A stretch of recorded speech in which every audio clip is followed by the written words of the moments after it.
Hello students, आज हम discuss करने वाले हैं 24 जनवरी 2025 का शिफ्ट फर्स्ट का फिजिक्स का मेमोरी बेस्ड पेपर।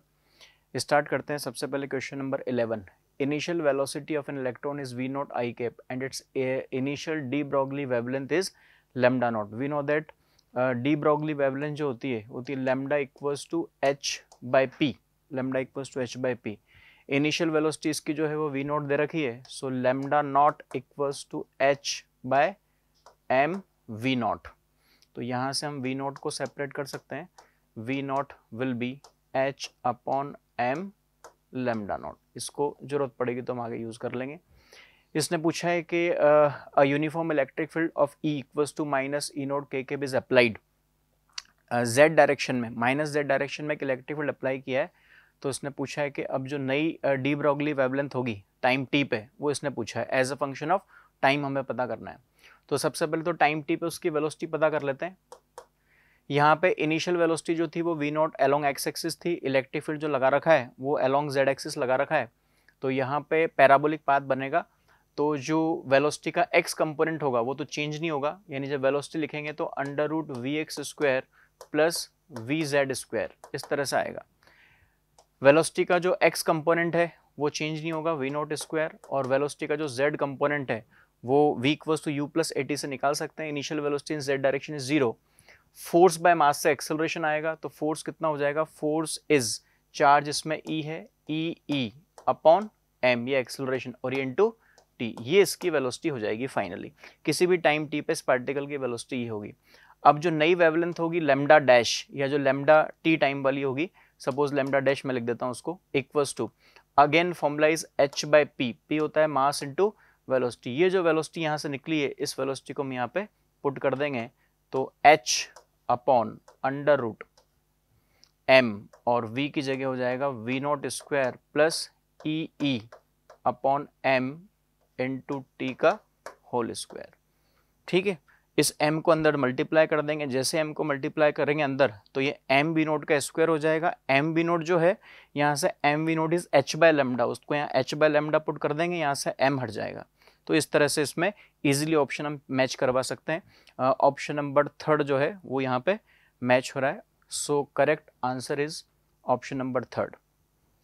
इसके बाद आते हैं नेक्स्ट क्वेश्चन पे, क्वेश्चन नंबर 12। क्वेश्चन नंबर 12 में radius of curvature of a plano convex lens is 2 centimetre and refractive index is 1.5, has focal length f1 in air and f2 in medium of refractive index 1.2। एक इसमें plano convex lens दे रखा है, और plano convex lens का जो material है उसका जो रिफ्रैक्टिव इंडेक्स है वो हमें गिवन है 1.5। इंफॉर्मेशन ये है कि एयर में इसकी जो फोकल लेंथ है वो फोकल लेंथ दे रखी है इसमें radius of curvature of a plane. अच्छा, रेडियस ऑफ कर्वेचर भी गिवन है, radius of curvature is 2, r equals to 2 centimetre given है।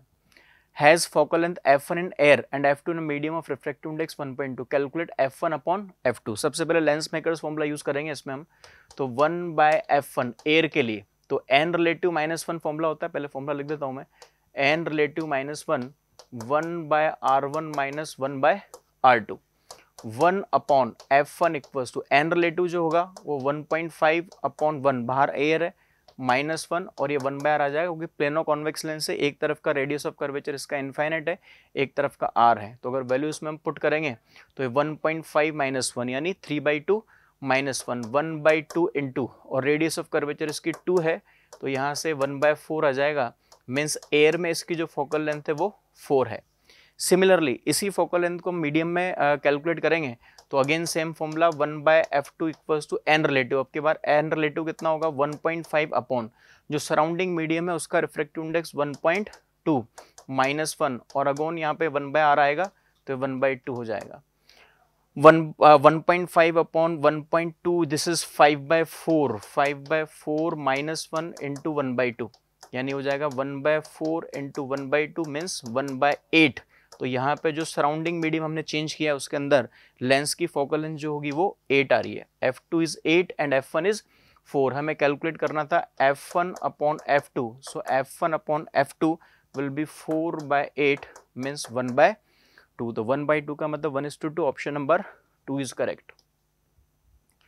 इसके बाद हम आते हैं नेक्स्ट क्वेश्चन पे, क्वेश्चन नंबर 13। क्वेश्चन नंबर 13 में point charge +1 coulomb is placed at a distance of L/2 from center of a square surface of side length L. If the flux passing through the shaded region is phi equals to 5/x epsilon naught, then write the value of x.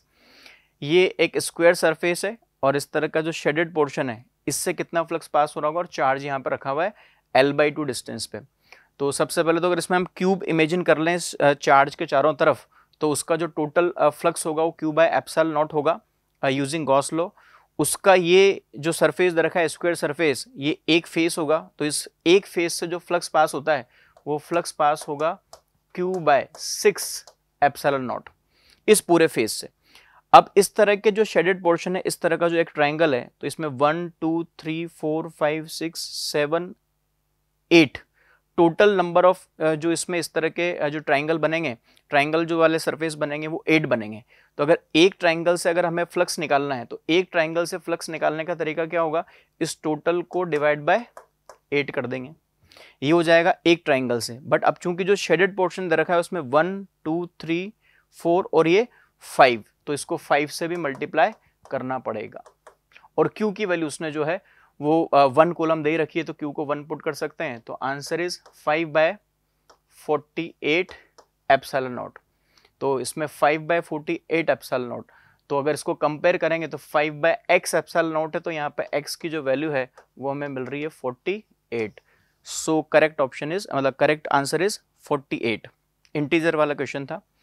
आते हैं next question पे, question number 14 पे। Question number 14 में find minimum order of maxima of wavelength λ1 on screen in YDSC, where maxima of λ1 means 480 nanometer coincide with maxima of λ2 equals to 600 nanometer। बाइक्रोमेटिक light हम use कर रहे हैं YDSC के अंदर, और हमें पूछा है कि अगर इस तरह की लाइट अगर हम यूज करेंगे तो हमें स्क्रीन के ऊपर मिनिमम ऑर्डर ऑफ मैक्सिमा पता करना है λ1 का, जहां पे दोनों वेवलेंथ के मैक्सिमा कोइंसाइड कर जाएं। तो उसके लिए हम जानते हैं कि जो डिस्टेंस होती है nth मैक्सिमा की वो n बीटा के बराबर होती है। तो ये n1 beta 1 equals to n2 beta 2। Beta is lambda d by d, so we can write n1 lambda 1 equals to n2 lambda 2, so n1 by n2 will be lambda 2 by lambda 1। Lambda 2 by lambda 1 करेंगे 600 bye 480, 600 bye 480, इस तरह से आएगा 60/48, ये आ जाएगा 5/4। ठीक है, तो n1 equals to 5 and n2 equals to 4। इसने पूछा है λ1 के कॉरेस्पॉन्डिंग पूछा है कि λ1 वाली वेवलेंथ वाली जो लाइट होगी उसका जो फर्स्ट मैक्सिमा और इसका जो मैक्सिमा होगा फर्स्ट कोइंसाइड करने वाला, उसका ऑर्डर क्या होगा। So correct answer is n equals to 5। तो n इक्वल्स टू 5 जो हमें मिल रहा है वो है फर्स्ट ऑप्शन के अंदर, 14 क्वेश्चन का फर्स्ट ऑप्शन इसका करेक्ट है, आंसर इज 5। इसके बाद आते हैं नेक्स्ट क्वेश्चन पे, क्वेश्चन नंबर 15 में in a process pressure of the gas is directly proportional to temperature. Question में इंफॉर्मेशन दे रखी है प्रेशर टेम्परेचर के डायरेक्टली प्रोपोर्शनल टू है। Using PV equals to nRT we can say that volume of the gas remains constant, यानी isochoric process हो गया, isochoric process. तो उसने करेक्ट ऑप्शन हमें चेक करवाएं, process is isochoric, A option सही है, मतलब ए इसका सही है। बी में है वर्क डन इन प्रोसेस 0, बिल्कुल सही है, आइसोकोरिक प्रोसेस में वर्क डन जो होता है वो 0 होता है। सी में internal energy increases with increase in temperature, ये तो हर एक प्रोसेस के लिए एप्लीकेबल होगा ही होगा, ये भी सही होगा। मीन्स ए बी सी तीनों ही सही है, तो तीनों उसमें करेक्ट जो लिखा हुआ है थर्ड ऑप्शन के अंदर लिखा हुआ है, so third option is correct in which A B and C all the three options statements are correct।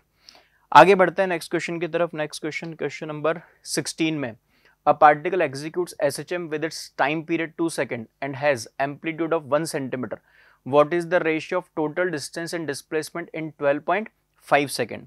Particle SHM कर रहा है और उस SHM के लिए इंफॉर्मेशन हमें दे रखी है, एक तो उसका जो एम्पलीट्यूड है वो है 1 सेंटीमीटर, टाइम पीरियड जो दे रखा है वो है 2 सेकेंड, और हमें जो टाइम दे रखा है वो है 12.5 सेकेंड। इस 12.5 सेकेंड के अंदर पार्टिकल कितनी डिस्टेंस ट्रेवल करेगा और उसका डिस्प्लेसमेंट कितना होगा निकालना है। सबसे पहले तो टाइम को अगर हम देखें तो 12.5 सेकेंड है, तो 2 सेकेंड इसका टाइम पीरियड है, तो 12.5 सेकेंड में कितने ऑसिलेशन ये कंप्लीट कर लेगा।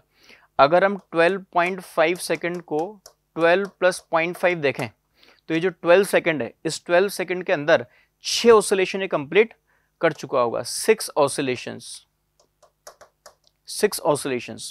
6 ऑसिलेशन पूरे करके जैसे पार्टिकल यहां से ट्रेवल किया है, तो 6 ऑसिलेशन पूरे करके पार्टिकल वापस यहीं आ जाएगा। उसके बाद ये आधा ऑसिलेशन और कंप्लीट करेगा, तो आधे ऑसिलेशन का मतलब जो है हाफ ऑसिलेशन ये कंप्लीट करेगा। 6 ऑसिलेशन के बाद इसमें है 12.5 है ना, 0.5 हमें दे रखा है और 0.5 सेकंड, सॉरी 0.5 सेकंड है ये। इस 0.5 सेकंड में टाइम पीरियड उसने दे रखा है 2 सेकंड, तो 0.5 सेकंड में 1/4 ऑसिलेशन कंप्लीट करेगा, 1/4 ऑसिलेशन। तो ये 6 ऑसिलेशन और उसके बाद 1/4 ऑसिलेशन, 6 ऑसिलेशन कंप्लीट करके वापस ही आएगा, फिर बचा हुआ जो टाइम है उसमें 1/4 ऑसिलेशन कंप्लीट करके फिर यहाँ आ जाएगा। इसका मतलब पार्टिकल एक तरह से अगर मीन पोजीशन से चला था तो ये इधर वाली एक्सट्रीम पोजीशन पे आ जाएगा। तो अगर इसका डिस्प्लेसमेंट लिखा जाए, पार्टिकल का जो डिस्प्लेसमेंट होगा वो इसके एम्पलीट्यूड के बराबर होगा, विच इज 1 सेंटीमीटर। और अगर डिस्टेंस हम कैलकुलेट करें तो डिस्टेंस कैसे कैलकुलेट होगी, 6 ऑसिलेशन पूरे हो गए, 6 ऑसिलेशन इसमें कंप्लीट होंगे।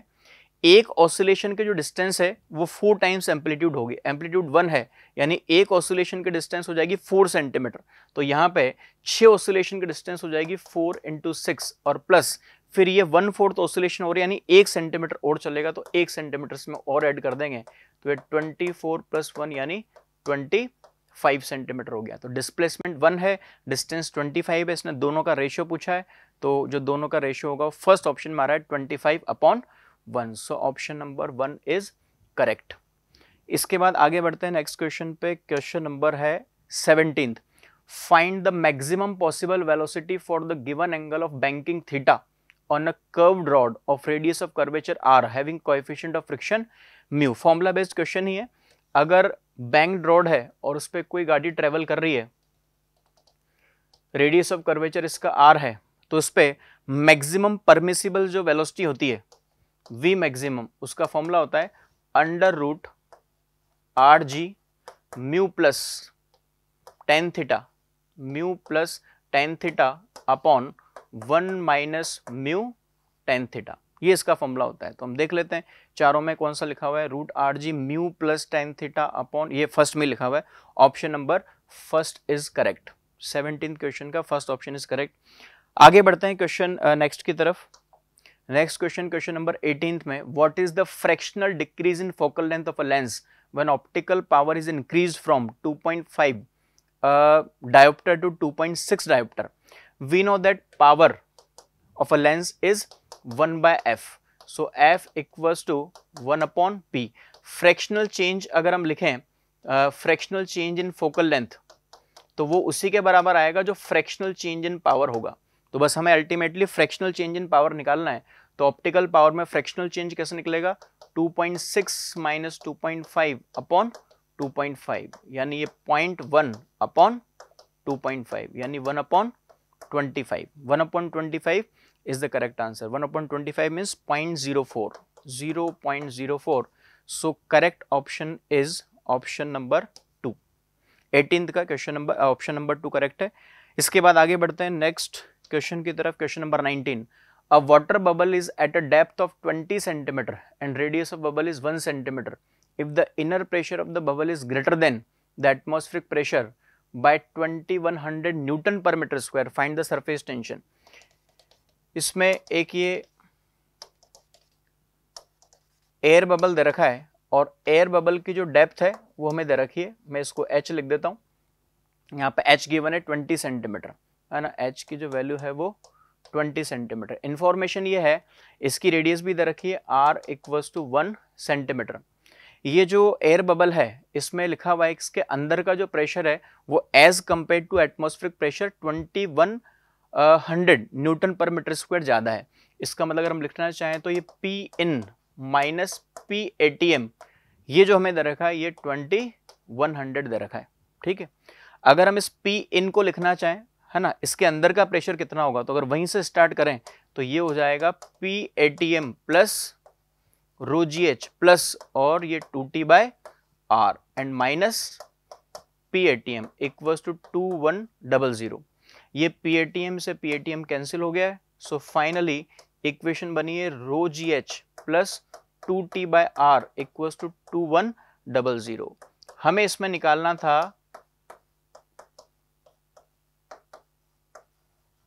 हमें इसमें कैलकुलेट करना है सरफेस टेंशन। तो यहाँ पे मेरे ख्याल से सारा डेटा दिया हुआ है। सरफेस टेंशन कैलकुलेट करना है, R गिवन है, डेंसिटी जो है वो हम लिख सकते हैं, पानी की डेंसिटी इसमें लिख देंगे, वाटर की डेंसिटी, G की वैल्यू पुट कर देंगे और H की वैल्यू यहाँ पे 20 सेंटीमीटर पुट कर देंगे। पानी की डेंसिटी हम यहाँ पे इसमें लिख सकते हैं 1000 kg पर मीटर क्यूब, G की वैल्यू इसमें हम रख देंगे 10, H की वैल्यू हमें दे रखी है इसके अंदर 20 सेंटीमीटर, मीटर में कन्वर्ट करके लिख देंगे, और R जो दे रखा है वो भी 1 सेंटीमीटर, इसको भी मीटर में कन्वर्ट करके लिख देंगे। पूरा जो गिवन डेटा है वो जैसे ही इसमें पुट करेंगे तो इजीली हमें यहाँ पे T की वैल्यू मिल जाएगी। तो इसमें हम ऑप्शन चेक कर लेंगे, ऑप्शन नंबर 2 करेक्ट आना चाहिए। ये क्वेश्चन नंबर 19 सरफेस टेंशन का क्वेश्चन है। इसके बाद आगे बढ़ते हैं नेक्स्ट क्वेश्चन पे, क्वेश्चन नंबर 20 में if the distance between two parallel plates of a capacitor is D, A is the area of each plate. एक कैपेसिटर दे रखा है, कैपेसिटर की दोनों प्लेट्स के बीच का जो सेपरेशन D है और हर एक प्लेट का एरिया A है, और बीच में इसने इलेक्ट्रिक फील्ड भी दे रखा है, वो इलेक्ट्रिक फील्ड E के बराबर है। तो उसने पूछा कितनी एनर्जी स्टोर्ड होगी। तो इजीली हम कैलकुलेट कर सकते हैं, जो एनर्जी स्टोर्ड होती है उसकी जो डेंसिटी होती है इलेक्ट्रिक फील्ड की एनर्जी की डेंसिटी, यानी एनर्जी पर यूनिट वॉल्यूम। तो यूनिट वॉल्यूम में कितनी एनर्जी होती है, हाफ एप्सिलॉन नॉट E²। हमें पूरे स्पेस में निकालनी है, दोनों प्लेट्स के बीच में जितना भी स्पेस है, तो वॉल्यूम से इसको मल्टीप्लाई कर देंगे, तो वॉल्यूम कितना हो जाएगा A इंटू डी। सो और answer is half epsilon naught E² A into D. तो ये मैच करा लेते हैं, half epsilon naught E² AD first option में ही आ रहा है ये। सो क्वेश्चन नंबर 20 का जो है ऑप्शन नंबर 1 इज करेक्ट। ये क्वेश्चन नंबर 20।